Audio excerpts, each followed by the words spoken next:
Hey, before you watch this thing, hit subscribe, would you? Hi, Neal Brennan here. It's a Blocks podcast. My guest today is a guy I've known vaguely, not vague. I don't know what the right word is. Vague seems insulting. Vaguely, but it was better than vague. Accurate. It was better, a little better than vague. Vague plus. Yeah, vague plus. For I don't know, 12, 15 years, and he had a show on FX, and he made an excellent Bill Cosby documentary that we'll talk about. He's on tour. He's on a tour called Who's With Me? That's why and he's wearing the merch and not for sale. Don't look for it. And he's part of a new book called Who Is Government? It's about it's the untold story of public service, edited by Michael Lewis, and his name is Kamau Bell. Yay! I feel like vague is totally accurate, and I think it's been longer than 15 years. It's just we didn't. That's how vague it is. It's actually no one knows how. Yeah, no. It's sort of, at some point we were in the same place, but we weren't like we didn't. Yeah. So we rode in a van together. I remember that. That's probably the first time you remember meeting me. Oh, that's funny. Yeah. Anyhow, nice to see you. Good to see you, man. How's life? You live in Berkeley? I live in Oakland. Yeah. Oakland. Yeah. Got it. Even blacker. Yeah. Well, we were in Berkeley, but now we're in Oakland. We've been in Oakland for a while. Did Oakland court you to come and live? No. I wanted to live in Oakland. When I moved to the Bay Area in '97, I started in Oakland. Then I lived all over in San Francisco for a long time. But I got 3 mixed race kids, so Oakland is kind of the mixed race kid capital of the world. I can only imagine. What are the stats on it? Are there any stats? Do they keep stats? I don't know why we would keep stats because they're reproducing quite quickly. So yeah, no. It's like my kid goes to a school where it's like 50% kids of color, but most of those kids are mixed. So it's so it's funny. It's like, oh, it's a lot of people of color, and you're like, oh, but there's not that many regular black people. Like they're just yeah. So it actually sort of starts to go like, oh, she needs to be around regular black people. Well. Too. Yeah. All right. Well, that's one of your blocks. Is what's a regular black person? I think if you are a mixed kid and you only grew up around, and first of all, let's be clear, I'm happy that my daughter has other mixed kids around her, and one of her best friends is mixed, but they're not even mixed in the same way. So It's like, I think there's a mixed experience that I'm happy that she's able to discuss with other kids who are mixed. But then there's also just like black people, right? Just like who aren't mixed and aren't thinking about being mixed and maybe some of them aren't that excited about mixed people. You need to. Do you have brothers and sisters that are that have black children? I'm an only child. Oh, yeah. So cousins? Is there any sort of immersion program you can bring them to? Well, the immersion program is that my dad lives in Mobile, Alabama. So say no more. Every time we go to Mobile, Alabama, I give them like a speech of like, all right, look, we're about to go to Mobile, Alabama. We're traveling back in time. And I'm like, there are going to be 80-year-old black women who you've never met before who are going to say they've known you since you were a baby. And you're just going to have to be like, uh-huh. And then that happens? Yeah, you just have to accept it. They're going to be like, oh, I saw you when you never met this person before. And every woman is going to hug and kiss you. And I know we talk about bodily autonomy and you're waving it. Yeah, over black. There's going to be a lot of black women who are going to hug and kiss you, who are going to tell you they're your aunt. They may or may not be your aunt, but you need to sort of like be around this. Well, this raises an interesting question about bodily autonomy. Do you think if you're dealing with an older black woman, that there is something to just saying bodily autonomy is overrated, and like there's no way she doesn't mean well. No, for sure. Yeah, I mean, I don't think I would say bodily autonomy is overrated to my 6-year-old. That seems like outside of what. But I do say they're going to want to hug you and kiss you. I want you to know that, so that you can have that in you. And then there are going to be times where they're going to literally be like, come here, baby. Like a thing that doesn't happen. Come here, give me up. Yeah. And I want you to be prepared for that.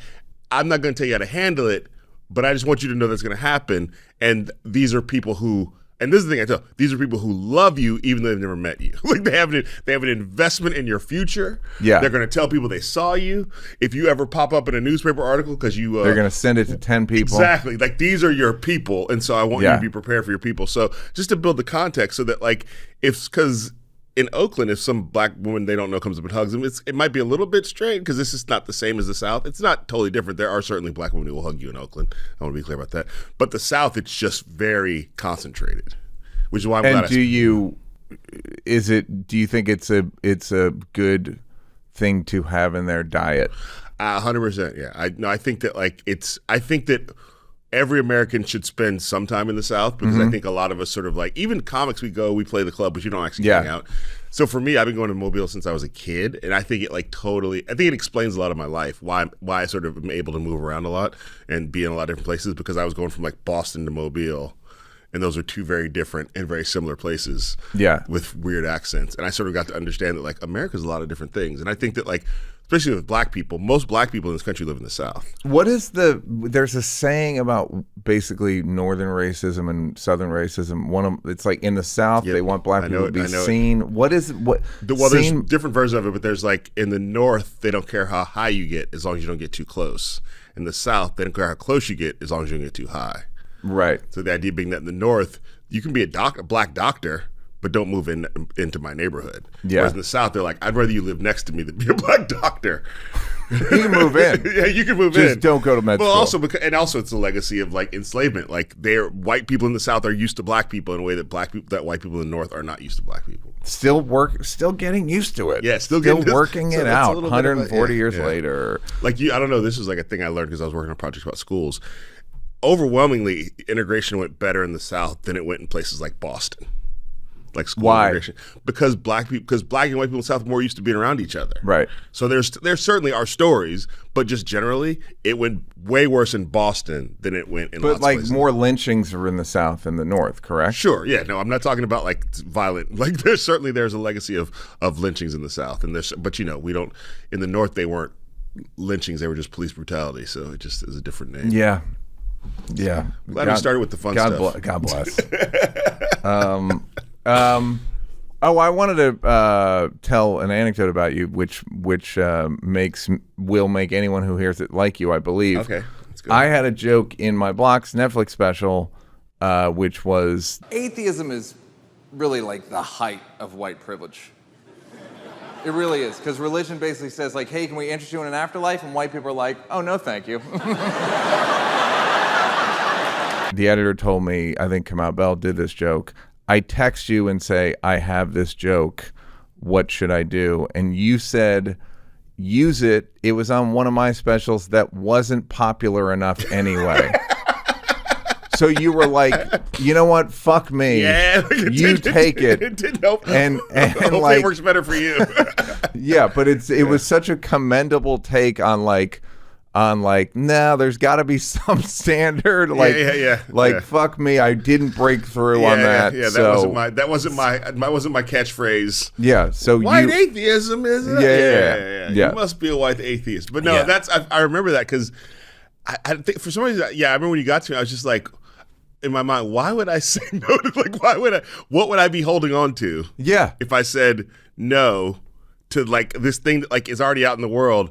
The only thing I was worried about is if somebody sees it and thinks you stole it. Yeah, I know. Yeah, but other than that, I was like, I'm a big understander in parallel thinking. Yeah, that's the thing. It's like, it's a thinkable thought. Yeah. I thought it. It's not, and you thought it's anyone. I'm not so like impossible. Yeah, exactly. Only I could have thought of it. Now, if you're like, I have this joke about your daughter, and wait a minute. But no, I just think that like, and also I think it's also about the fact that I remember that it's that Emo Phillips thing.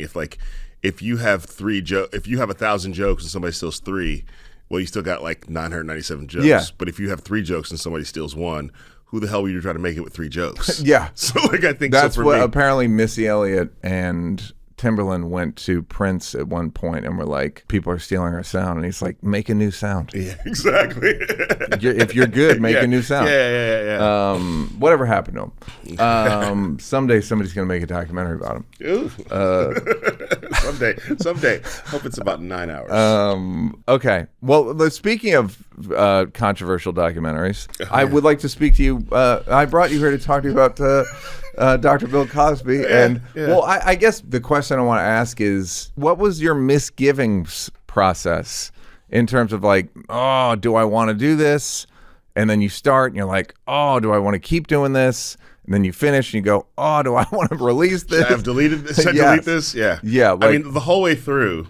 It's on, where is it now? I think it's on Paramount Plus. It was on Showtime. Yeah. But I don't think Showtime exists, but it's on Paramount Plus, and you can buy it on all the things. And it's called We Need to Talk About Cosby. Yeah. So it all started as like, I mean, for years, I'll say this, like, like I come up in a generation where Bill Cosby's the guy, Cosby Show. I'm the same age as those kids. So I would like sort of track all the parts of him and like, oh, what happened when he did the pound cake speech?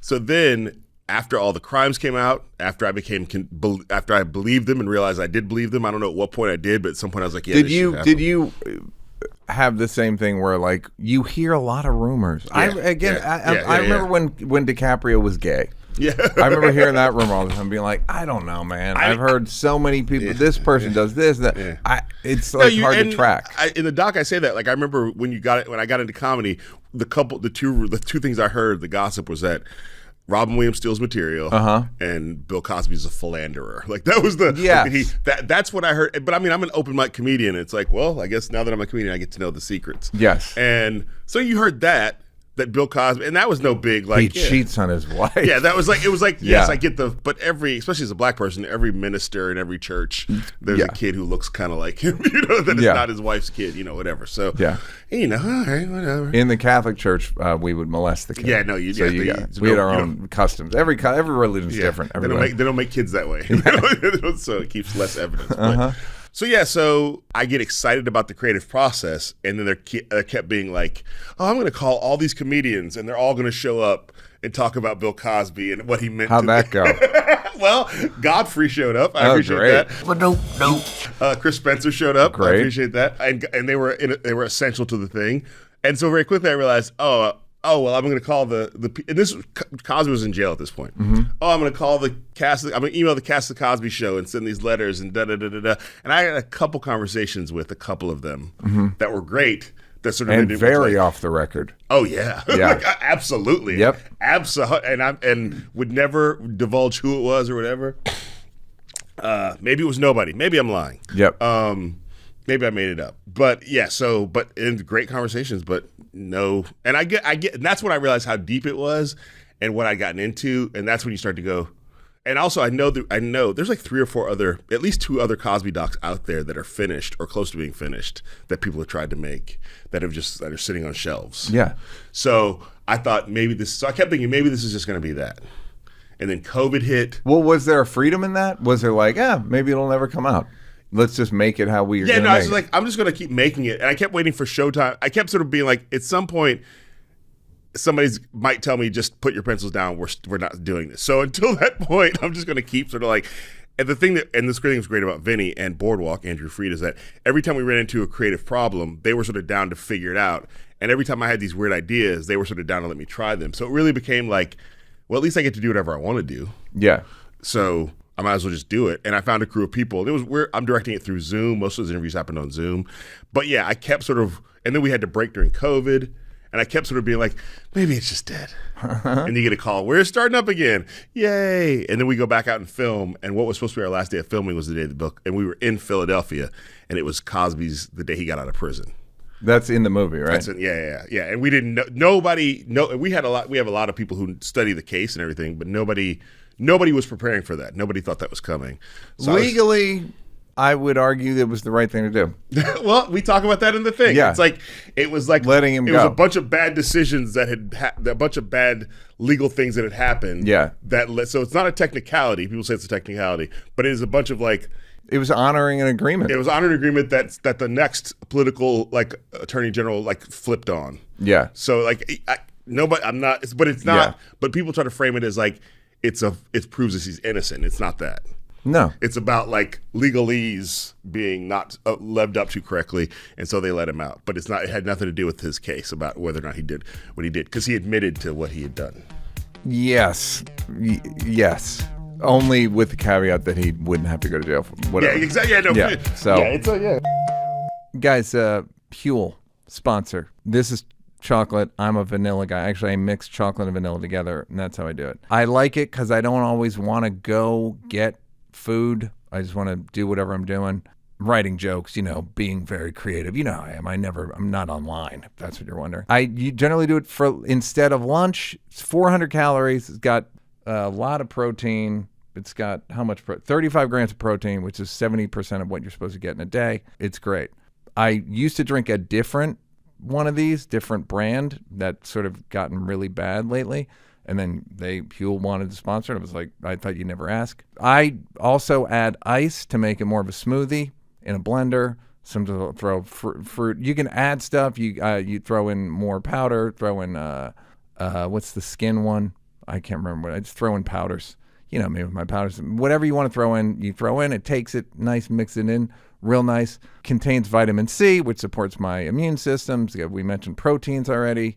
No prep, no hassle. Shake it, drink it. It's cheaper than coffee. When you think about what you'd be spending on takeout or meal deals, it's a no-brainer and tastes, to me, and it tastes legitimately good because otherwise I just wouldn't drink it. New customers visit huel.com/NEAL today and use my code NEAL to get 15% off your first order plus a free gift. This is, I direct commercials, and this is how you do. All right, so you open the logo. You open the logo to camera. It's usually open, so I'll open it. I'm going to shake it. All right, so I'll show you how you do it. How the big boys do it. Hit pause real quick. I'll do it at the. I'm gonna do my big sip at the end. Hit play. New customers visit Huel HUEL.com/NEAL today and use my coupon code NEAL to get 15% off your first order plus a free gift. Huel, it's delicious. What I'm gonna do is I'm gonna do 2 big gulps and then I'm gonna say Huel. You do 2 big gulps. And then you you maybe do an and then you say Huel. Okay, ready? It's harder than you think. Try it at home if you got it a second.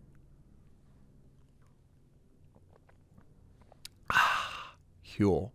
I was a little late on the Is the logo out? Great. Good job, Neal. I was late on the See, the second swallow is the hard part. Huel. Nailed it. Guys, this show is sponsored by BetterHelp. I don't know if you've seen this podcast, but all we do is talk about mental health and things that make you feel like something's wrong with you. And you know what can help you figure that stuff out? Therapy. Yep, therapy. Ever heard of it?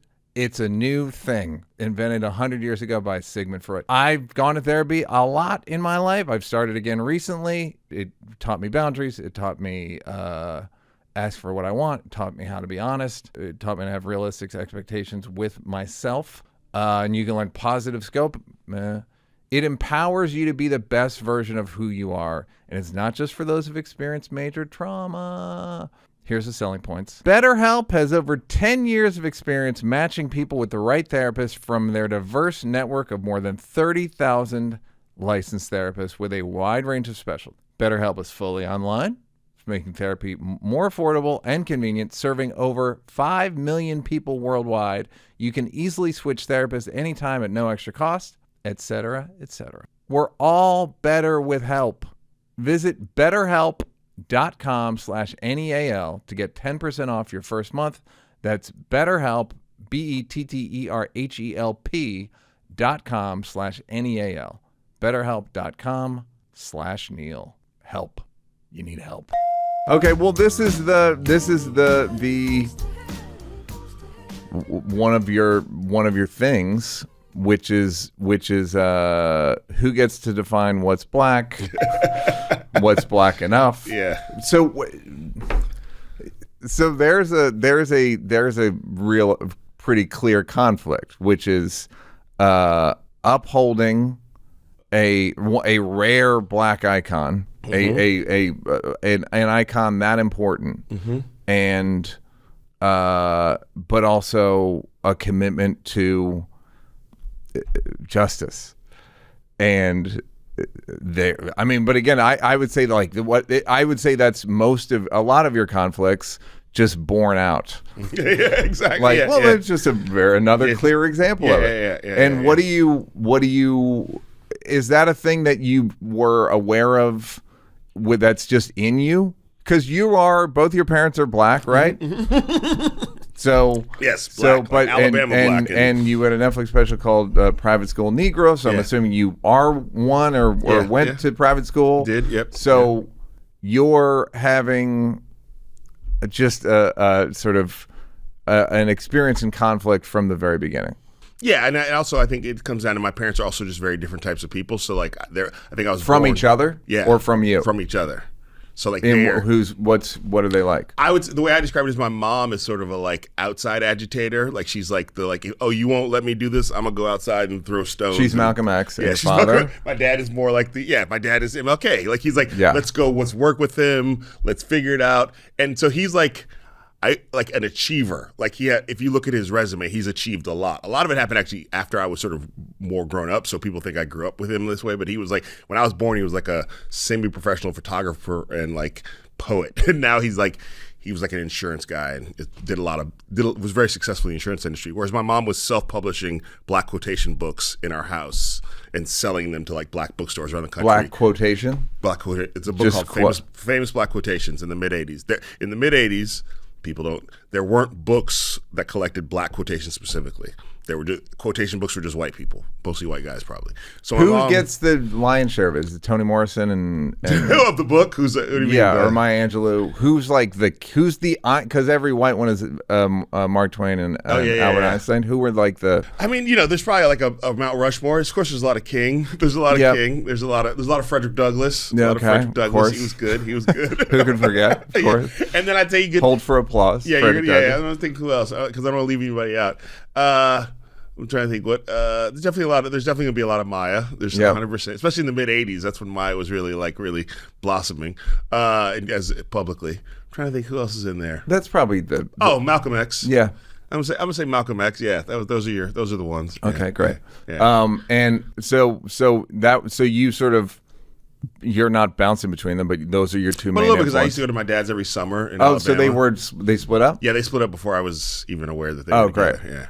That's the best way. So your dad was in Boston, your mom was in the South, or my vice dad versa? was in Alabama, born and raised in Alabama. My mom we were in Boston, Indianapolis, Chicago, so we moved around a little bit. Yeah. Are you aware of what's being built within you, or is it? Yeah, because I would go, like when my mom lived in Boston, like even little things, like I would go to Alabama in the summer, and everybody in Alabama said, "You sound like you're from the North." Then I would go back to the North, and everybody go, "You sound like you're from the South." And so I was aware that so I don't belong either of these places. Like nobody thinks I fit in any of these places. Yeah. And I was aware that when I go to Alabama, people are just living way differently than they're living in Boston. And the cities look different, and the accents are different. So and as a kid, I didn't like Alabama, and now as an adult, I'm like, thank God I did that, so I have some perspective. But so it was like I was always aware, like I'm like living in my grandmother's house, and her dog's name is Freeway, and he runs around the neighborhood, and people come by every few minutes to check on my grandmother. It's like a very classic. She's on her lazy boy watching her stories, and so it's like a very slowed down version of life. Summers in Alabama versus like Boston, where it's like. Does that so?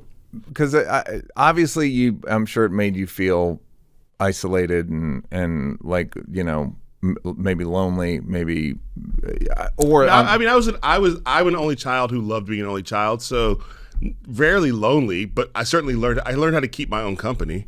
Yeah, I learned how to not I don't understand only children. Like I wish I had a brother. Yeah, so I didn't have any of that. I learned how to entertain myself. I think that's where the beginnings of being a stand-up comic, because I had access to my own process and thoughts. You're in conversation with yourself all the time. Yeah. Because so then when you get into high school, college, young adult, do you feel like did you care about fitting in? Only as much as it made it easier to move around when you fit in. Yeah. So I think, and I'm in high school. I'm in Chicago. It's also like I'm in high school when hip hop is fully going mainstream. Yeah. Like I'm in high school in the late '80s, so hip hop is this thing that is now like it. Yeah. And I'm like, I like it, but it's not like funny. It's not like my yeah. So it's a type of music. I enjoy it. I'm aware of. I could do every lyric to Rapper's Delight. Sure. I was there for all those things.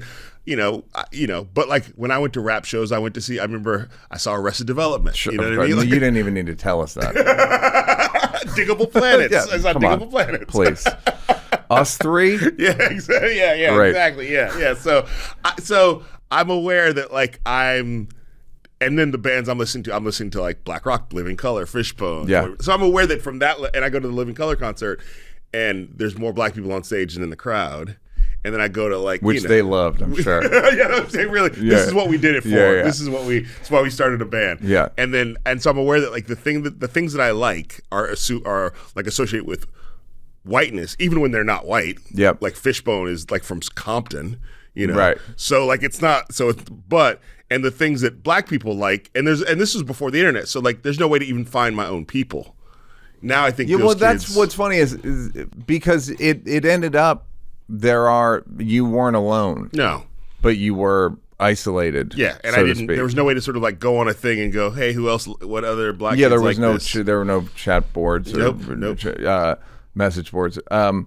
Did it? So a part of me feels like because there was no did you feel pressure to meet social expectations, or was it like alleviated because like I'm an only child, so I don't even? No, because you're always gonna. Because again, I'm in Hyde Park, which is the South Side of Chicago, which is like at the time I was there. It's very. I mean, I don't want to describe Hyde Park now, but it's very much like it's on the South Side of Chicago, but it's the University of Chicago's campus. Yeah. So it is not the South Side of Chicago the way that people say. It's where the Obamas live. It's where the Obamas live. It's where very comfortably. The library's going to be. Yeah, et cetera, it's like and the University of Chicago, like all big campuses, has taken over more and more of the neighborhood. Yes. So it's basically a police state, so that you can't. Yeah. So and Michelle worked with the university, or she worked with the hospital. I don't know. It was like community outreach. But there was definitely like, and there's there are rappers from there. I'm not trying to say it's but like Vic Mensa is from Hyde Park, so it's not like But like it's just I was sort of like aware that like even on the South Side of Chicago, I'm not in like the black. But then as a black teenager who's on the bus going places. Oh, so if you say you're from Hyde Park, real black people be like, oh yeah. Kind of like roll their eyes. I can't say that for now, for sure, but when I was there, definitely. Yeah, okay. Definitely. Like it's probably worse now. Yeah, it probably is. But I just don't want you don't want to get caught up like talking about a place. Sure. Especially, this is another black thing. Don't talk about a place unless you know it. Yeah. Don't be like So I was aware that like even like But then sometimes you're just in a group of people, or you find some with people, and conversations emerge. I remember one of my favorite stories of that. I was at an airport. Listen to my yellow sports Sony Walkman. I travel a lot because I go to see my dad, and a black dude comes and sits next to me, like, and he has that look like I'm not in airports a lot, so I'm happy to see a black dude. And so he's like, "Hey man," and I fly all the time. I'm like, "Hey," he's like, "What are you listening to?" And I remember being like, "Pearl Jam."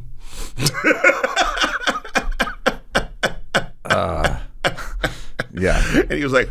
And I could see the look of his face, like I don't know if he even knew what it was, but it was not what he needed to be, and I don't think we continued to talk. But it was. I have lots of moments like that. But you couldn't help it, and you didn't fight yourself much on it because it feels like a form of freedom in a weird way. Like if you're an only child, you're bouncing between your parents, like no one is kind of keeping track of you in a good way, and like you don't fit any one thing, so it's like you can grow in an unencumbered way. Yeah, like a weed. Like but the thing is, but at some point you hit a point of like, but what does this look like as I get older? Like I used to have a lot of fear about like, am I just gonna be alone the rest of my like not lonely but alone. Like, those people who like, that guy never dates anybody. He goes, he buys every day, he goes to the grocery store, he buys one meal, he goes home, he makes that meal, he watches the evening news, he's single serving everything. Single serving, he's nice, very nice guy. Yeah. Just never see him with anybody. So I had friends, I had best friends, but like. So you thought, you thought that because it wasn't, I guess you weren't deeply rooted in any one thing. Yeah, and nothing I did made me feel like I liked what I liked. Like I was a big fan of stand-up comedy. This stand-up comedy was not cool at the time. It wasn't like now where like I'm a comedy nerd. It's so fun. You can't even really explain it to people. No. It's like it was so cool, but people didn't know. No, people didn't know. So you couldn't be like, what are you into? Stand-up comedy. It was not a thing. So nothing I would say to somebody. So, like, let's say, like I'm in high school, like a lady is going to get me any cool points. Comic books were not cool; they're cool now. I know everything there is to know about Bruce Lee. That's not getting me anything. Nope. I take kung fu lessons after school. Nope, it doesn't help. Sorry. Weirdly, not the answer we were looking for. Weirdly, I'm learning how to fight. Like it's nothing. So I just was like, I don't know where the other. So specifically talking about women, I don't know where the other half of this person is who would be like, yay. So maybe I'm just gonna be like alone forever. Well, do you think that you're married now? Like, does your wife give a shit about your hobbies? Because I don't know of many women who are like, comic books, yay, kung fu, me too. But I think that by the time I met her, I was like, First of all, I'm a little bit older than her, so I'm 7 years older than her. Show business, of course you are. Yeah, of course, yeah. But luckily, like a good 7. Yeah, she was 23 when I met her. It could have been worse, but so I was already on the other side of like, this is who I am. Yeah. So I'm not like, and also, as far as she could tell, this guy's a working comedian. So I want to be in the arts, and he's pursuing his career, and he's sort of like as an example. So I had points there that I did not have before, but like.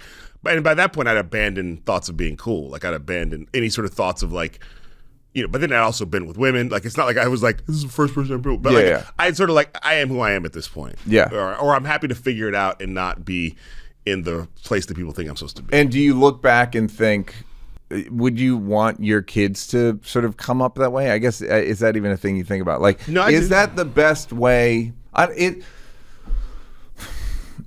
How do you raise your children? As a weed, it's like, that's a style of like personal development. It seems you could very easily tell me that that's the best way to raise somebody, or the best way for a person to develop, and I wouldn't argue with you.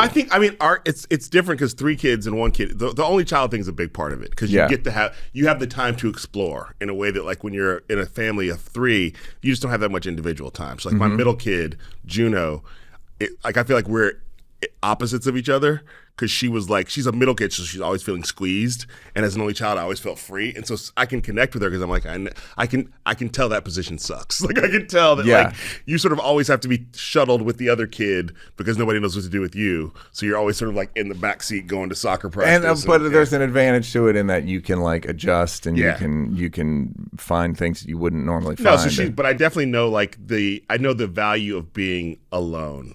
And Melissa, my wife, is one of 4, and I don't think she recognizes that in the same way I do, the value of like everybody. I'm just going to go upstairs and close the door, And so we are raising our kids to sort of like pursue their own thing. So I think they are raised like weeds, but there's just more people around, so it's not as, So you didn't. So you're not in the conflict's kind of over. Or is it over? Do you know what I mean? Like obviously your blocks are like about race and racial identity. Is it getting easier? If I was a single person who was not married with no kids, it would probably be getting easier. Like, it would probably be. I'd feel less because your wife is white and your just because I have a lot of mixed responsibility, and my mom's 87, and I got to figure out how to, like, every decision I make impacts those Oh, people. You're talking about just income. But I mean, just like, like when I did the Cosby thing, I had to sort of go to my wife and be like, it's about to get ugly. Look, some people are gonna firebomb our house. You may want to like make your internet profile private. Like, I can't do that, So you may, like, my mom heard from people who are like, I can't believe you're a son. Da da da da da da. So the decisions if I had sort of like denied my natural curiosity about this Cosby thing and just sort of like, I don't know, took the gigs that took sort of more regular gigs, it would be better probably for my family's, I don't know. They wouldn't be taking on the slings and arrows that they take on because I'm like, I'm so curious. I got to figure this out. How did you take them? Did you, when you know like things are about to get ugly, do you just have to reaffirm your ideology or your approach to the documentary? Because obviously it's just about, are we living in a just society or not? Yeah. So none of it affects. The work of the documentary is the work of the documentary. And a lot of that, despite how the documentary is actually fun to do because you're like trying to solve creative problems and trying to and I'm really proud of things in there. Like, it's a very well made movie. Like I texted you or whatever. Like it's really good. Yeah. And there's like a section where we talk about we do two episodes sort of giving you the history of Bill Cosby's career in show business and talking about the crimes he committed, because a lot of people think it all happened later, but it was throughout his career. And then you get to episode 3, where I've earned enough of your trust as a filmmaker who takes this seriously to do the lip sync scene from the Cosby Show and go, this was awesome. Yeah. You know what I mean? So it's like, I'm really proud of the fact that like I was able to take people back to that moment, like, yeah, that was awesome. But sort of the bad news is Bill Cosby's a fucking amazing comedian. Yeah. No, he's incredible. Yeah, and a really bright dude and important to Black history and American history. Has to be reckoned with for the rest of American history, and it has to be sort of like, and the whole doc is like, we got to reckon with all of it. Like, I think if we don't reckon with all of it, I think it's bullshit. I think it's bad for black people to not reckon with all of it. I got into an argument with somebody, and I'll tell you who it was off the air, where I said he was a black comedian, and he said that that Cosby's legacy was kind of ruined, not by the documentary, just by what happened, right? Yeah. And I said, I think the thing he did can't be undone. Meaning, if one of the ideas of the Cosby Show was to show two black urban professional, Black, like the way I said in the doc is that it's not about black wealth; it's about black money being not such a factor in every black household's decision. Right. Or so, just like understood black competence. Yeah. Like like you're a doctor. There was never the you're a doctor scene. And the parents were able to make decisions based on what they wanted, not can we afford it.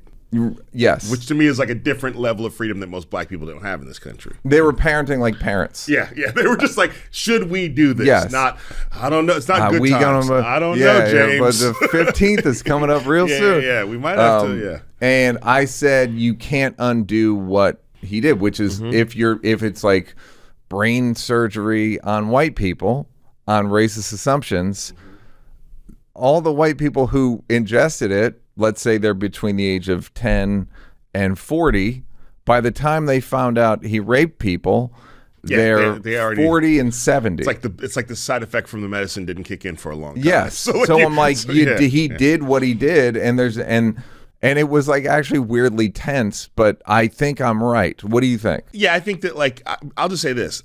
I've talked to people just around the making of this who feel like I owe my entire career, and these are black people, to the job I got on the Cosby Show. And to his specific mentorship of me on that job. Yes. And I'm in show business at this level because I started there. Now, some people would say, well, you would have gotten another chance somewhere else, but that's not true. Maybe not. Yeah. Especially as a black, like these are black women who worked around him who were like, I wouldn't have done this. And even one of my favorite parts of the doc is Lily Bernard, who's one of the survivors, talks about how great the set was because it was filled with black people. Yeah. And so that's somebody who's like a survivor of having a horrible thing happen to her from him.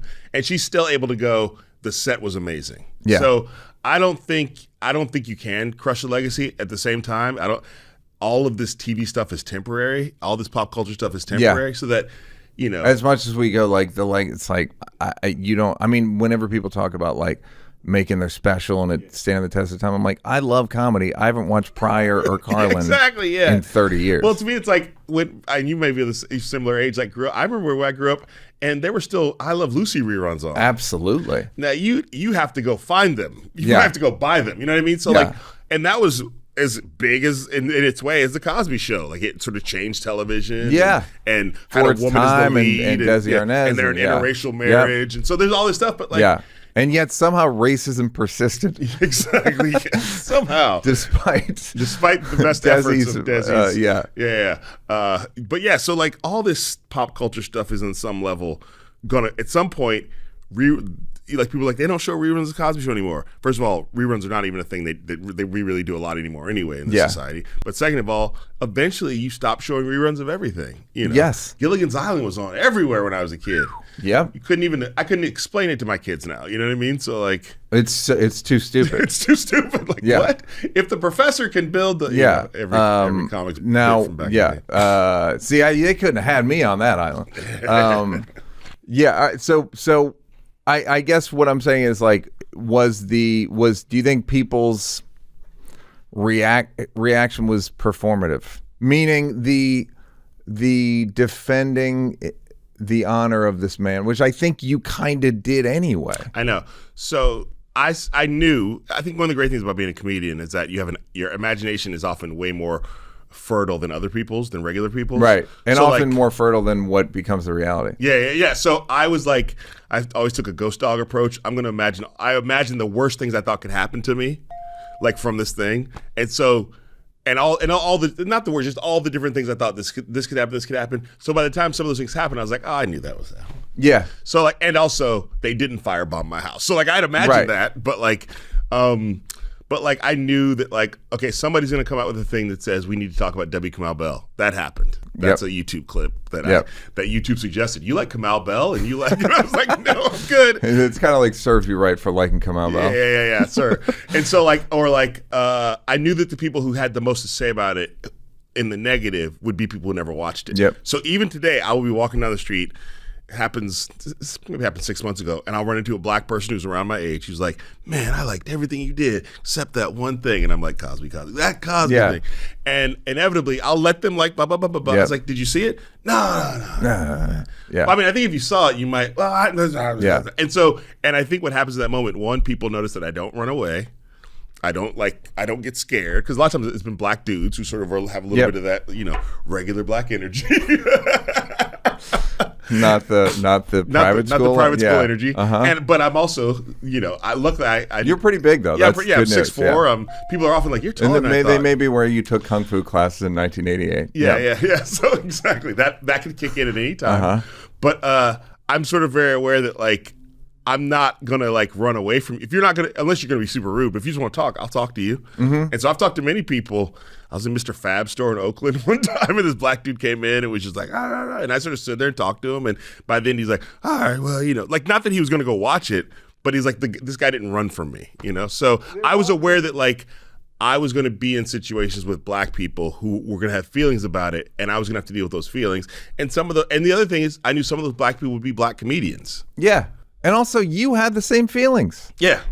Do you know what I mean? Like, it's not like you were like, no, fuck him 100%. It's just like, but people think that's what it was, because that's the most convenient version of it, is like he's been hired by the white man to take the black man down. Yeah. And so like, and all I can do is like, the great thing about it, having kids, a lot of what do other people think about me, I just don't have time for it or energy for it. Yeah.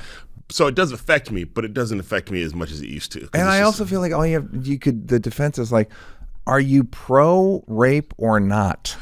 Like, that's the thing. It's like, so you're saying if you make a certain amount of work, you can rape. That's what their argument Literally, is. there are people saying that. So like, I mean, that's the understood. That's the tacit argument. The Andrew Tate era of masculinity. Yeah. And so I think absolutely there are. I've seen people online argue it. Like, first of all, the other argument is everybody was doing it. White people were doing it. They didn't get caught. So why should we? Even if he did do all this, why are we focusing on him?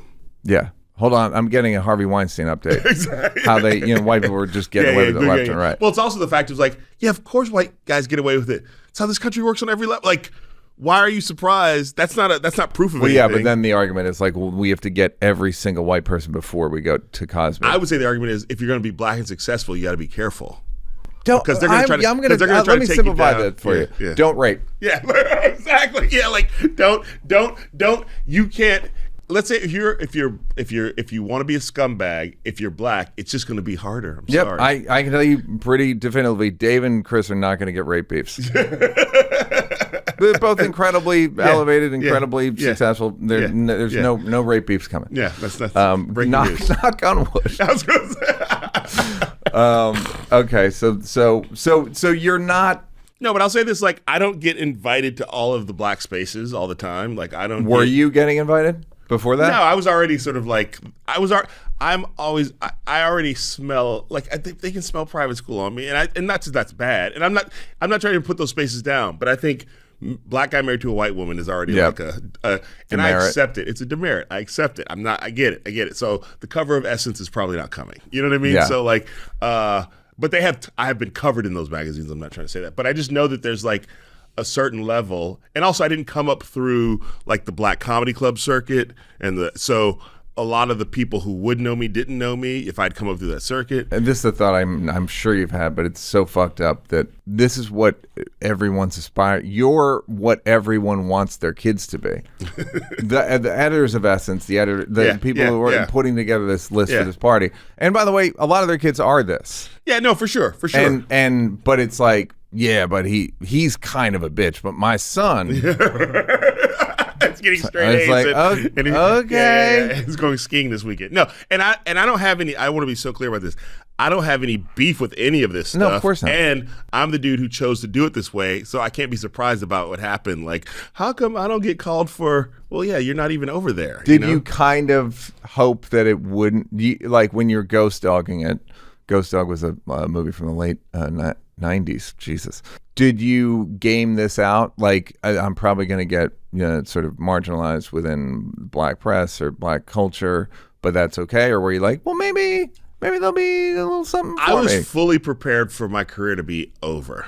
Like, I was fully prepared for, like, I can After teach. Cosby. Yeah. I was, like, sort of preparing for, like, maybe I won't get, I had still had United Shades at that point, so I was like, I still have that, but, like. You did 4 or 5 years of that? 7. 7, Jesus. Yeah, no, they well, that's in funny there. when you laughed at the FX show. I'm like, you just did it, but now I realize, like, No. 15, That's 20 like, years it's ago. like bringing up this guy used to work at McDonald's. Yeah. But yeah, so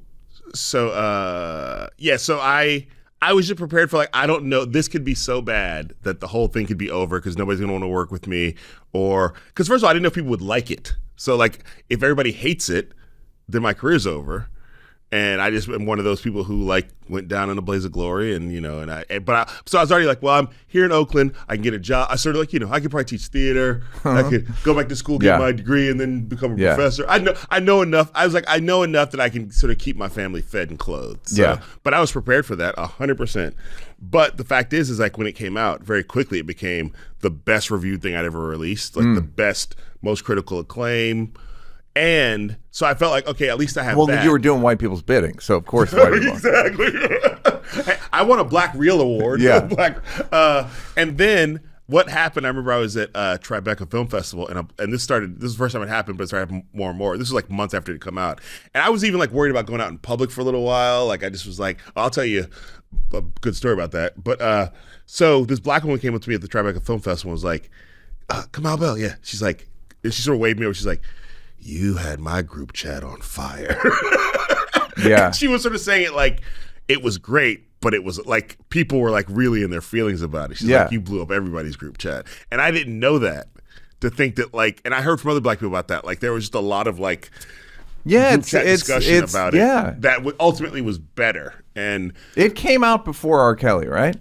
The R. Kelly doc? It was after R. Kelly. Because it was sort of like the two docs that inspired it were Surviving R. Kelly and Made in America, O.J. Simpson. Right, but do you think Dream Hampton directed it? Yeah, Dream Hampton. Do you think she had the same trials that you did? Because Dream Hampton doesn't give a shit. Right, yeah, but I'm saying, I guess what I'm saying is, do you think because she's a woman? Yeah, I mean, she had it worse. There was like death threats and bomb threats. And, I was going to go the other way, which is it's like, well, if you're a woman, you can make a documentary about men raping women, but if you're a man, you shouldn't. No, I think she had it. I definitely think she had it. I totally believe she had it worse. Yeah, she had it worse. And also, but I think Dream also is like, doesn't give, like, probably maybe doesn't feel it the same way I felt it, because Dream Hampton doesn't give a shit. Dream Hampton can do what she does. This is the greatest. And she's been a real resource during this time when I was sort of having a rough time. But, and so, yeah, so I think that, like, my male privilege to some extent protected me, because I'm not getting as many I'm going to rape you as if I was a woman filmmaker. You got some. Yeah, but I'm not getting. And so, like, I think, and the thing that came out of it that I felt like mission accomplished was that Lily Bernard, who I talked about earlier, said after the doc came out and was out for a while, she got less online hate than before the doc came out. Interesting. Because she's known as, she's like a very prominent Cosby survivor. And she said the online hate has gone down significantly. And she said it's consistent since the doc came out. And so I was like, well, if I can take the slings and arrows, if nothing comes out of it but that, good job, or mission accomplished. But the story I want to tell you is, so this is what I sort of the kind of thing I was sort of dealing with. So I'm going to I think it's United Shades and CNN thing. They send a car to my house to pick me up. CNN people do that. You can explain to them that that's how it works in show business. So I go into the car. It's like, and you know, if you use a car service lot, there's like your regular driver. And this was not my regular driver. And it was some other guy. And I was like, I gotta get in the car, and we're driving, and it's a black dude, and we get on the highway. He goes, man, I gotta talk to you about that Cosby doc. Brother, what were you thinking? I was talking to my family, and they were like, why would this brother, and he's like, you know what? I drive him sometimes. I'm gonna talk to this brother and see what. We're going, it's like a 45-minute trip to the airport. You're like 3 stars tops. And I'm just like held captive while this guy who hasn't seen it and told his family that I'm going to confront him next time he's in my car. Yeah. and I have to like sort of, and it was like I have to sort of just sort of roll with this, you know what I mean, and sort of finagle, and so that's the kind of thing that I've sort of that I have found myself having to sort of figure out situations like that. Like, and did you? What is it kind of like?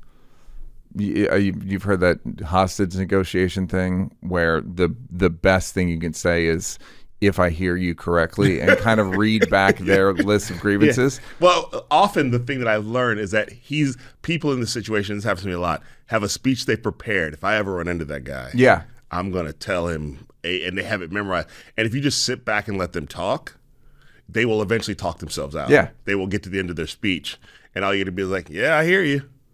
And by the way,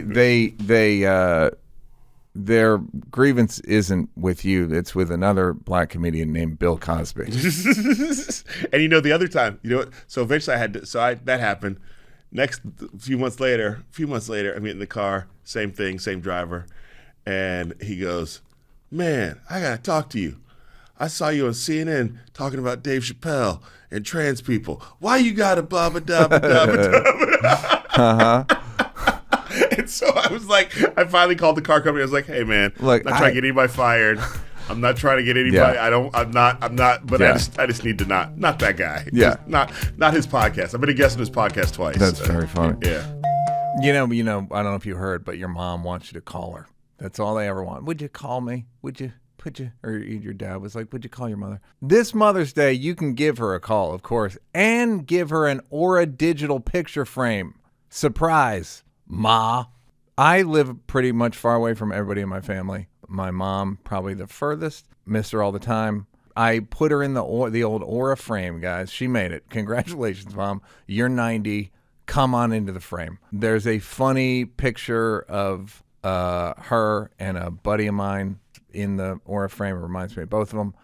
Or you can buy your parents an Aura frame, buy your mom an Aura frame, and put yourself in it, so she always has to think of you.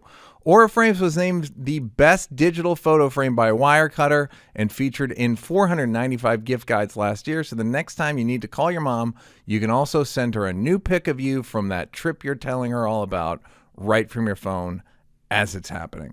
Aura has a great deal for Mother's Day. For a limited time, listeners can save on the perfect gift by visiting Aura Frames, AURA frames.com to get $35 off plus free shipping on their best-selling Carver Mat frame. That's Aura, AURA frames.com, promo code NEAL. Support the show by mentioning us at checkout, promo code NEAL. Terms and conditions apply. Aura frame. This is actually one of my favorite inventions of the last 10 years. It's amazing. Guys, what if I told you the most luxurious place to listen to this podcast could be on your toilet? What would you do then? Cloud Plus by Tushy Bidet turns your toilet into a biohacking throne that automatically deodorizes the air the moment you sit down. I'm a bidet guy. You know I am. You know I've been talking about a bidet. I got one the first time in my life as a birthday present, 2006, from a woman who the relationship didn't work out, but I still have the bidet. I now have a Rode Tushy and 2 regular Tushies. They work great, just as good as my expensive bidet, but super affordable, and I installed it myself. It save on toilet paper. The whole experience is better. Easier, better. I'm about to do a commercial. I give them away as a prize on the commercial to a member of the crew. Tushy is the everyday luxury bidet that instantly transforms your bathroom into habits and bottom health for life. And here's the call to action. Reclaim your comfort zone in the bathroom. For a limited time, our listeners get 10% off their first bidet order when you use code NEAL at checkout. That's 10% off your first bidet order at Hello Tushy, HELLOTUSHY.com with promo code Neal. HelloTushy.com, promo code Neal. I'm going to make your butt better. Well, that's one of your blocks is smart for a comedian. Yeah. So I'm not far from that. Yeah. But it does make you you do it's a recipe for judgment within yourself of like, why aren't you silly? Why aren't you more clownish? Or why aren't you? At least you can hide behind like black pride. I have no excuse. No. Why aren't you mugging? Why aren't you rolling on the floor? Fuck that stool. Yeah, I'm supposed to. Yeah, you're supposed to fuck that stool. You're too dignified for that. But but yeah. So is that part? I guess it's part of the same thing of like what. It's like, I mean, I remember the night before Chappelle Show came out, a black dude came up to Dave unsolicited and said, how is your show going to work? You're too black for white people and too white for black people. Like, it was so crazy. And I'm sure the guy's like, I was right. Whatever. Not like, But how have you navigated it?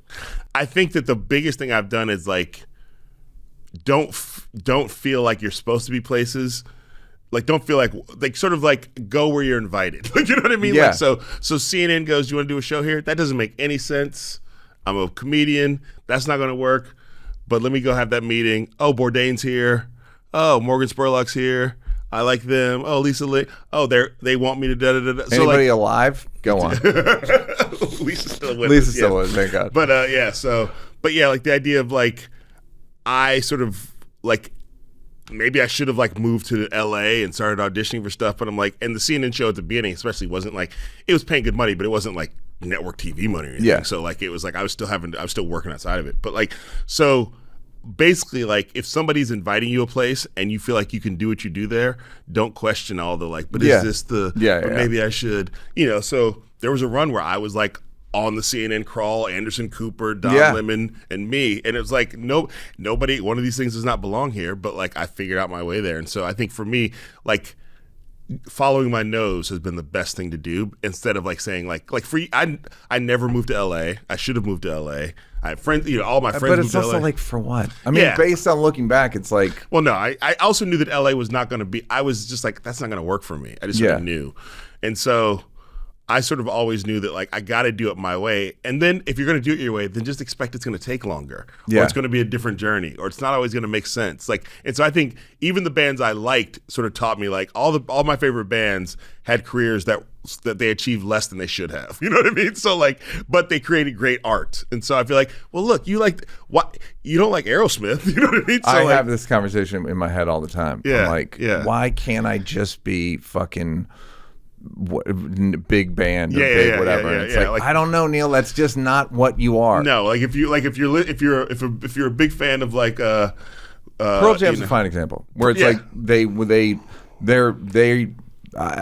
still around. They're still vital. They're still packing stadiums. They still got like you don't know it unless you look for it. You have to go. You have to be a fan. Yeah. But they're all paying their mortgages on their multiple houses every month. Yes. But like in the bands I like, it's like they just go through a lot more, and so I'm like, then that's probably your path. Yeah. So I think, but having 3 kids, it's also like, all right, so I can't just go back to stand up and fool around with it. If I'm going back to stand up, I got to start booking some gigs because I need to sort of like, this has to start to generate income. So yeah.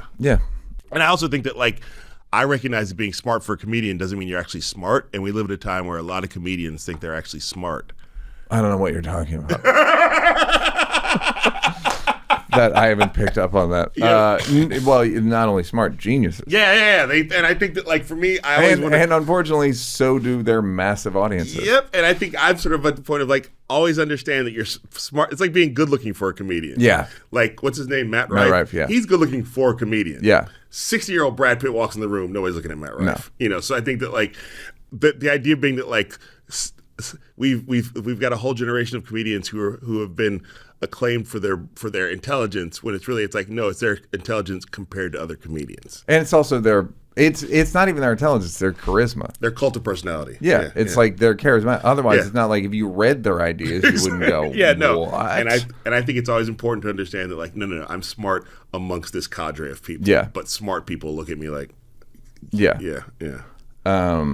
Black enough, who gets to define what's black? And do you have an answer?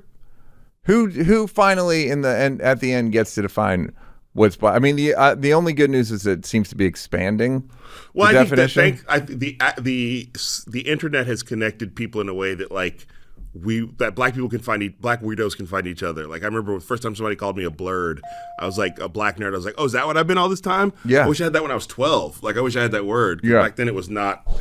Oh, now it's cool. Yeah. And so I think that like my kids are able to define themselves. They're mixed, so it's a little bit different, but they're still black, and they're able to define themselves as however they want to. And I sort of enjoy watching that. So I think, it's easier now, but there's still like going to be there's still going to be a percentage of black people who are going to tell you we are the holders of what is black. Mm-hmm. And you have to deal with that. And that's the thing about like my kids going to South. I want you to understand that like there is a black consciousness or people who think they're in charge, but they're not. And you need to just sort of understand that that's out there so you know how to deal with it. It's elective. Yeah. It's like, if you want to buy into that. But also just so you know, so you're not like, Yeah. Are you a hotep? You know what I mean? Like you should know what the stakes are and so we have to, it's important that they travel around me as many different types of black people as possible to understand that there's a lot of different types and do you encourage them being around or being exposed to black conservative people? Like Thomas Sowell or somebody. Do you know what I mean? My oldest is 13, so she's not quite ready for right, but I'm saying, do you? I'll say this: like, if you're a black kid growing up in Oakland, which my kids are, and you go to Alabama, you're automatically around black people who are more conservative than black people in Oakland. Now, they're not necessarily voting for Trump. Some of them are, though. But so I think that's the other thing too is like just the way they are in the world and their belief, also more church focused. Like my kids. Past church, like they don't spend time in churches. So being around black people in the South, you're around more just not small C conservative people. So in that sense, like part of going to Alabama is like every black person's not like, what are your pronouns? So you have to sort of understand that like that there are different types of people out there, and they're fine. It's fine. Great. They're not bad. You shouldn't be afraid of them. Where are you? Do you think to our shared joke of atheism being white privilege, is it also black nerd privilege? Like, what's your take on religion with your kids? So, my oldest is applying to high school right now, and it's sort of just pretty good religious high schools. That's what I'm saying. So, her mom Melissa went to like Catholic school, like K through actually through college too. Me too. Except for college 1 year. Yeah, she went to Santa Clara, so she's Catholic in culture, not Catholic in we don't go to mass. So when we started talking about high schools, Catholic, she was like, there's a couple Catholic high schools in the East Bay, and I was like, oh, like just. But then we went and checked them out, and I went to Catholic high school for a couple of years, so I understand. But we went and checked them out. So first of all, they're Bay Area Catholic, right? So it's not Louisiana Catholic. So there's a lot. Everybody's in, we want to, and also the schools aren't even mostly Catholic kids. But for me, it was like, you know what? A big part of cultural IQ is knowing about religions. Mm-hmm. And they will teach her about religions of the world, including Catholicism, of course. And so for me, it was like, you actually have a hole here that you don't know this because your parents are awful. But I think you should. It will behoove you to sit down in a classroom and actually learn about the religions of the world in a way that I just got from being out in the world. Yeah. So I would say like I don't want my kids to grow up without a concept of religion. We don't talk about like God in any sort of like real sort of like, oh, there's a God like in our family. They do, however, hear me all the time being like, oh, thank you, Black Jesus. Like, they do hear me, like, as a person who, like, oh, that was close. Thank you, Black Jesus. So they understand that there is a sense of, like, there's a thing that I'm relying on that I'm calling Black Jesus. And that, so they understand those things. But I think that, like, I am happy that she's going to have sort of, like, a deep dive into these things because I think it's important to know. And maybe you develop a relationship with religion on your own or God or spirituality. But it is interesting to me to think that, like, we basically have raised godless kids. Well, it's the necessity thing. Yeah, what do you mean? Black people needed God. Yeah, for sure. Yeah, no, for sure. That's why I sort of only flirted with atheism as a teen, but I never could commit to it because I was like, I kind of do need Black Jesus. Like when I say thank you, Black Jesus, I am saying about Michael thank Jordan, you. Of course. Yeah, of course. I am saying thank you to something that is higher than me. I do it as a joke, but I am actually like expressing gratitude in that moment. Like something is bigger than me has helped me through this moment. Yes. But my kids didn't. But I also got that through going to church with my mom, going to my grandmother's Baptist churches where Black women passed out and they had to speak in tongues. So I got it in a more up close and personal way than my kids have gotten it. Right, like they may not. They're East Bay mixed kids, so they can But we also wear scarves and. But I think the other thing is like it's important to me that they have like we talk about gratitude all the time. Like we will get because of my career, like we got to go to Universal Studios for free, and I'm sort of clear with them like. You didn't earn this. Like, you don't deserve. I don't deserve this. Yeah. So you should be grateful for the fact that we get to do this. Impossible. It's an ongoing discussion. You can't just have that discussion once. You have to. It's like you have to keep having it to instill the idea. So yeah, it's. Because, my parents both grew up. My dad grew up super poor, and my mom grew up. But I never. We'd go back. Like I don't know. It's just like that's weird. Yeah. If you're like you grow up that way, you're like I'm sure you grew up richer than your parents. Yeah. It's not something you think about. No, but I think that with our careers, with my career, you get access to stuff that even your friends who are maybe even richer than us don't get access to. You know what I mean? So I just want you to be aware that like this is not promised to us and also and just like and this is the thing about being from the South, say thank you to everybody, which is totally a Southern thing. Say yes ma'am. Like I'm sort of instilling those Southern values because I think those are important. Yeah. We're not getting this because of we're getting this because people are shallow. Yeah, because people like and they want to meet a guy that they like saw on CNN. Yeah, the people think your dad is something, and so yeah. Black comedy versus being a black comedian. Did we cover that? I think we basically. Okay. We basically covered that. That's. Okay. We've covered that. All right. Well, here's direct ways and not direct ways. Okay. Fear of doing things the regular way. We've definitely covered that. Okay. Yeah. Finally, America. It's the first time somebody's had America as a block. Yeah. President Trump, go ahead.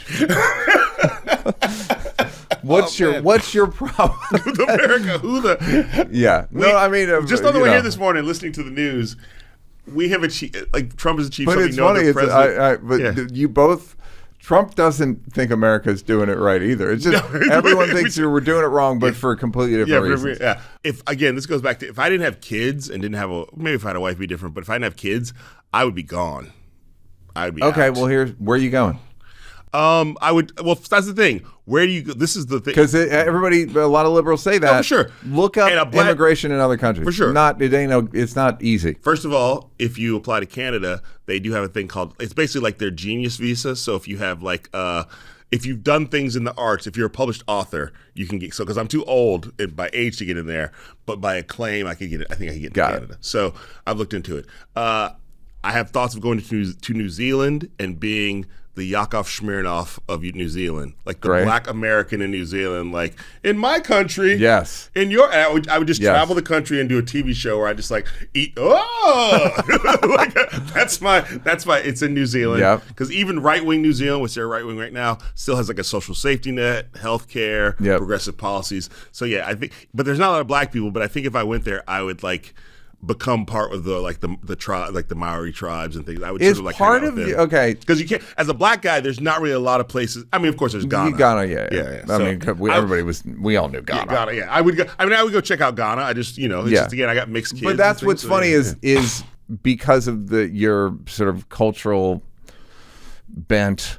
You go New Zealand and Canada. Mm-hmm. My first thought was Ghana, but. Is part of being black in America or being black in the world is just a numbers game of like America's still 65% white people. Like it's just a market thing of like, well, where is the market? There's more eyeballs, there's more ears, whatever, in white people than black people, or in the world, same thing. Yeah, but the thing that as a black person in this country, you're like, but we're also sort of weirdly though, we're not the smaller, we're like 12% of the population, but we're one of the engines of the country. Right. So like if you take black people out of this country, shit starts to go left. Culturally? Yeah, culturally. Yeah. And just like, all the most of the money in this country comes from like the blue states and the blue cities, which are more black than the red states. So like a lot of the red states. So, but yeah, so I think that like, we definitely have earned our value here in this country as far as like we should be, but we're not being given our value. We're not being treated as if we've earned our value in this country. So for me, I think a part of it is like, I remember talking to this black woman before the election, like something about we have to fight for our country. And I had that moment that every black person has eventually, is this really our country? And I really think that like we have to understand that countries are temporary. Like in the history of the world, like when I was a kid, we had a map of Africa in my house that my mom would regularly have to be like, that country's named this now. Yeah, now, yeah. So I think they transitioned. Yeah, and so I think that we have to. In my mind, if I didn't have kids who were like really wanted to stay in school, I would start going to other places and looking around to see like where do I fit, because I got to fit somewhere else, So because I think that this country is, whatever happens. Do you not think? Do you think you don't think racism is just an inherent human instinct? You think it's especially American? Meaning, like, you think New Zealand is exempt? Well, no. First of all, I always said there's different types of racism in America, and I prefer the West Coast racism to the Southern racism. Yeah. So I'm not like, and so I don't think. By the way, there's different kinds of racism in Africa. No, for sure. So I'm not saying I'm trying to escape racism.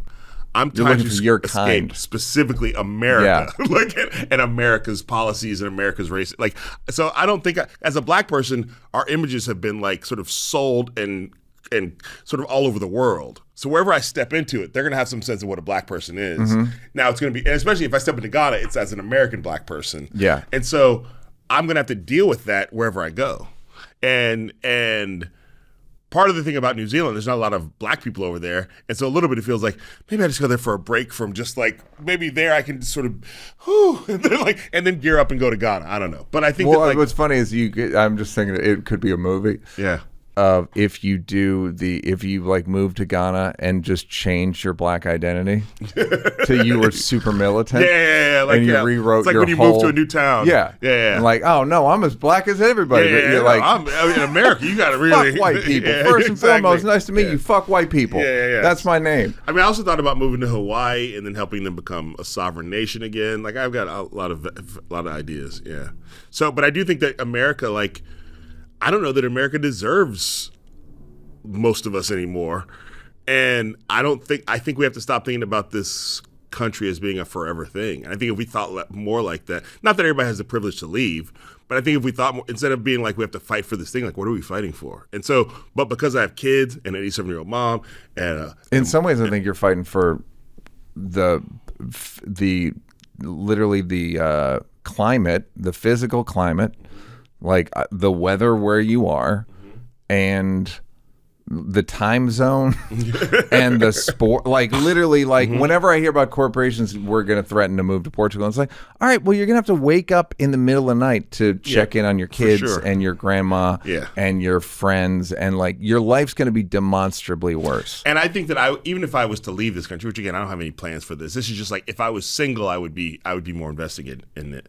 But like, I understand that the work of being a black American doesn't leave just because I leave. Like, I still sort of am connected to this country and invested in this country and checking in on this country and probably in some way making money off this country. But like, I just think that like the last election really proved that like, oh, this country really we may have turned a corner. Let's just focus on black people who voted for Trump. Mm-hmm. Which, whatever, who knows how big the percentage was? But it's not significant enough that people act like it didn't swing anything. It didn't swing anything. Yeah. Can you understand? Yeah, because most people, no matter their race, don't pay that close attention to politics. Right. So I think we always sort of, like, people like me and you are like, oh, did you see what happened? Most people didn't care about Project 2025. Exactly, and it just sort of comes through the ether, and then somebody they know online says that's not real. They go, he said it's not real. So like, or they, or Joe Rogan tells them something. So the idea being that like, I don't think that most people are paying that close attention. So I can't really get mad at them for voting for Trump. Now, if you're like out there hustling for Trump as a black person, that's a different thing. I feel like now you're being you're a grifter. Okay. Yes. But I think most people just sort of like, do you know the day of the election, like there was a spike in Google of like, why isn't Joe Biden on the ballot? Yeah. Like, I know. And a big spike. Yeah. So that to me is like we think most people everybody's like obsessed. Like, and at 6:13 this morning, the president said, did you see his tweets? Like, and most people aren't doing that.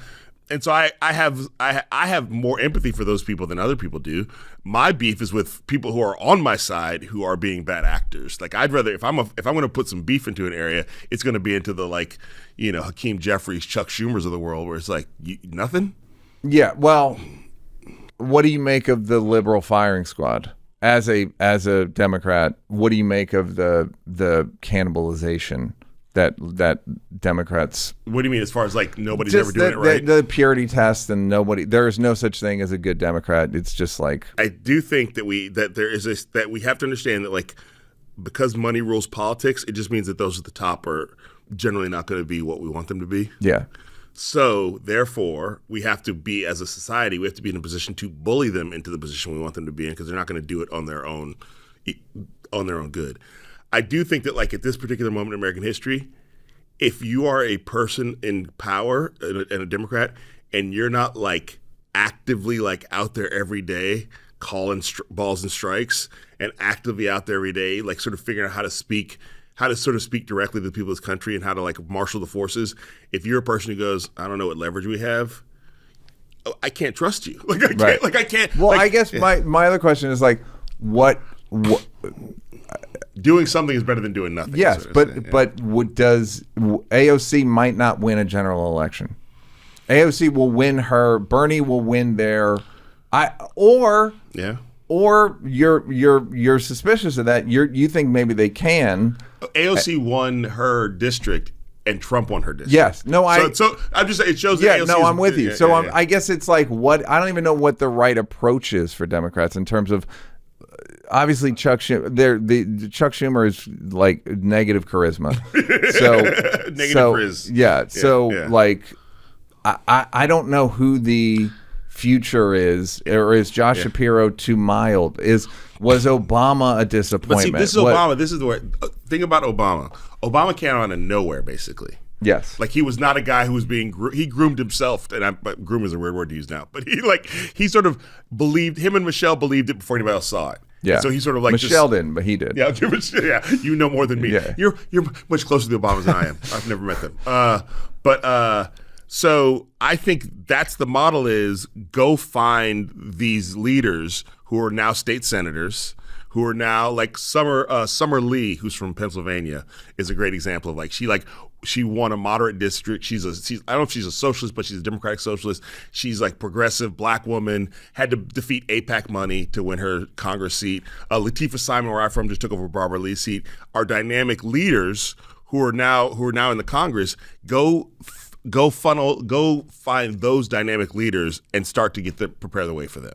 Yeah. And I think that right now, I would say the Democratic Party should be like the NBA in Africa in the 80s. Just go look for tall guys. Yeah. Just go look for and I think that if they were to focus on that, Hakeem Jeffries can do whatever he wants to do, Chuck Schumer, but you really need to go invest in new talent. Yeah. And I think right now they're sort of like when they say things like we don't have leverage, it's like you're trying to hold on to your position. Well, yeah, you have if your commitment is to remain holding on to your job, then you're already fucked. Yeah, so I think that like until we can like get money out of politics, which is a big thing, the Democratic Party is only to be taken seriously if they understand like we need new blood, literally. Yeah, and a different approach in terms of like more Molotov cocktails of just like it really has to be. You can't it's so fucked. Yeah. That you have to just go, I'm here for one term. Yeah. And Bullworth it, if I may use the late 90s. If you can use that. But like I feel, because think about like Martin Luther King Jr. was chosen among the pastors to lead the Montgomery bus boycott. They were like, we need to do a boycott. And Rosa Parks, same thing. Yeah, like they were not like, they didn't just sort of like explode out of nowhere. They were like, that's the guy. He's young. He's charismatic. Malcolm X was in prison and came out of prison and started giving speeches like, wait a minute, that guy talks really good. Like, you have to go find these people. And then when you find them, you have to turn the power over to them instead of just using it. So I think at least AOC is actually demanding her turn. And I feel like I take her more seriously that way. And like I said, I think that like, I don't know that America's ready for a woman of color president. Like, I'm not saying that we like should. A little bit. I feel like, okay, find the best looking square jawed white guy available. Like it just feels like, and that's why I sort of have given up on America. But I think you're not going to find that person unless you let that person. You're not going to. You have to go find that person. I want to get less specific. Yeah. So when you say America as a block, the whole thing with America is you. I think I'm earnest, you're earnest, because I'm taking America at what it claims it is, and not what it's been, but what it claims to want to be. Are we naive? Do you know what I mean? Like, it's never been it's never been the shining. It's like always claimed to, but it's like I claim to be a lot of things I'm not. No, not I think like that. It's not that different. I hope, but maybe it is. Yeah, I think that human beings are involved is the problem. It's Yeah, no, like for sure. highly faulty human beings. I think that if we think this country is eventually going to settle back to some sense of like, all right, that was a crazy period. Now we're back to regular. We're not. I think that's naive. I think without like actually fighting, scrapping, clawing, figuring it out, like being invested in the solution, it's naive to think that America's going to like settle in to like, you know, Trump already has gone faster than even some Republicans expected. Yeah. Have you seen all these meetings where Republicans are showing up in their district? they're mad. To talk about Doge is doing, stop Yeah. yelling. You know what I Yeah. mean? Like, so he's already like upsetting the apple cart so much that it's like that Republicans can't keep up with it. And I think that there's clearly going to be more of that. And I think that we are naive to think that America sort of naturally pulls towards justice. I think America has been pushed towards justice. Yeah. And I think that it's not going to get to justice unless it is actually like bullied into justice, which is a funny way to put it. But Yeah. I think that we can't sort of go. And I think that whenever I see people on TV, especially in media, who are like, you know, who are still in this place of like for example, Elon Musk with this awkward hand gesture, I'm like, what you're telling me is that you're going to be fine. Right. That you own a place in the Hamptons, or you've got enough invested in your 401k, or you've got enough in the stock market that you're not actually worried. You don't have to be worried. Yeah. And so I think whenever I see people, celebrities talk about like, you know, we go through stuff sometimes. Like Yeah. what you're saying is you're going to be fine. And I one of the great things about living in Oakland is that most people aren't fine. Yeah. You know, most people, and I see it every day, and so it makes me sort of be like, I can't relax into my own like. I'll figure it out. Like, I'll figure it out, but it doesn't mean I'm going to be fine. Yeah. And I got to be invested in everybody's fineness, just not my fineness. Yeah, that's aspirational. I mean, It's also it's a society. But I think the thing people always come to me now because I'm this guy, like, Kamau, what can I do? What should I do? What should I do? Yeah. You got to do something. And I don't mean, I think we get caught up in like, I guess I'll start a nonprofit where I collect the sweaters from under, you know. Yeah. No, just like, and not that I'm pushing it, but like Donors Choose is an organization I'm involved with that helps provide classroom supplies and equipment for public schools. You can go to Donors Choose right now. Donors, DONORS, choose. Like the word choose, like choose. Choose. Donors choose. So the donor Okay. gets to choose. So you can look up like classrooms in your area code wherever you live, in your zip code, not area code, your Yep. zip code, and you'll find public schools in your area where a teacher's like, I need $300 to buy hygiene supplies. Yep. And you just go Boop. Yeah. on your credit card, and that happens. That's Yeah. something. It's not like now Yeah. you can't walk around and brag the rest of the day. But I think the idea Watch being me. like, yeah, I know. Watch me. But the idea being that like we all have to find something because nothing ain't gonna get it. Yeah. You know. So that's all I'm saying is like all of us who want America to be the thing that we thought it was when we were kids. Yeah. Have to be actually invested in something. Yeah. With all the people that approach Trump or people that it's like. They're wrong, but I understand why. I understand their point of view. About I what disagree with it. That they feel left out and they feel scorned and they felt like looked down upon by media. It's like they were. Yeah. I'm not. I just think like right now you have all these Trumpers who are like, I voted for Trump and I have the hat and I just got laid off from my job because da da da da da da. And people are like, ha ha ha. And I'm like, I don't. Yeah, and we both think, ha ha ha, it's not a good approach. No, it's not a good approach. Yeah. But now I'm like, well, what are you going to do now? Yeah. Because if in 4 years you vote for him again, or because he's going to run again for some, or you vote for JD Vance, I need to know. I'm not going to laugh at you, but I do need to know. Have you learned? Are you going to change? Yeah, I don't. A part of me thinks that what is going to happen is it's going to be like Doge should have marketed itself as decluttering the government. It would have been way better. Like Maria Kondo does this. Does this give you joy? Does this spark joy? Does Social Security spark joy? and then they could go, no, it didn't. What they're gonna have to do is they're gonna break a bunch of shit down.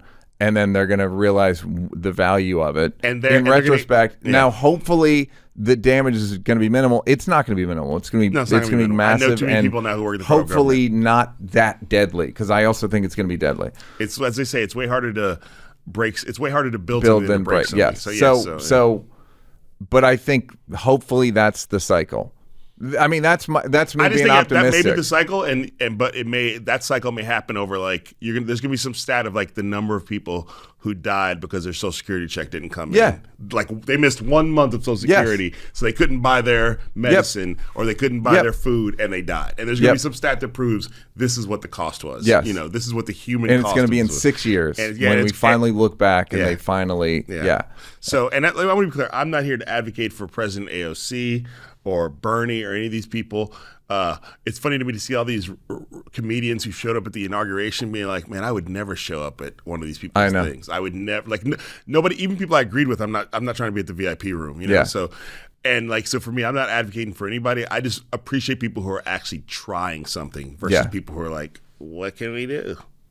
Do you think your expectation of America is realistic? It's not realistic, but it's reasonable. It's not realistic. Reasonable compared to what though? Meaning what country does it right? Because I'm with you. Like I am disappointed in America, but then I go, where else would I go? Like, what else? I don't think you compare it to like who's doing it right. I think about like a video game, like like the different like in an NBA video game, the sliders on each player. Mm-hmm. This player's good at 3-pointers. This player's good at rebound. I think you have to look around and go, I'm going to look at all the sliders and go, man, Norway has a great quality of life. It's got social safety net. Yeah. It's got prison reform. It's got but it's got almost zero black people. So I can't do it. So I can't do it. I can't do it. Or it's fucking freezing. Yeah, it's fucking freezing. So I think you're not going to get. Which is synonymous with zero black people. Exactly. Yeah, exactly. Those things often go hand in hand. So I think you can't look at these countries like, I'm going to pick the best one. You're going to pick the one that works for you. And I think that we all sort of there's things that you take for granted in this country that if you go somewhere else, you might be like, oh man, I do kind of miss that. Yeah. So I think that you have to, I think when we talk about moving to other countries, we got to talk about it in a way that's like, you're not looking at other countries like there's a best one or there's a perfect one. All of this shit has been like raked over by imperialism and colonialism and capitalism and humanity. Yeah, humanity. But what are the things you need to get through your life? So I think that's which is why, like, because I have kids, it's like, man, I guess I'm gonna have to roll with this America for 12 more years. Yeah. Yeah. You wouldn't move them? No, I don't. I mean, not unless I had to, unless something like, oh shit, the National Guard is invading California and they're coming for Oakland, which could happen. But like, I'm not gonna. If I can still figure it out here, I want them to have the life that they want here. I'm not gonna. Because it would be hard on kids to sort of like. The culture change is not going to be as big for me as it is for them. So, but I don't want to put them through that. Kamau Bell, ladies and gentlemen, and if you're a foreign country, consider him a free agent. Exactly. Like Jimmy Butler, he has expressed dissatisfaction. He's trying to find his joy. Trying to find my joy. I don't think I can find it here anymore. I'm trying to find my joy. Great.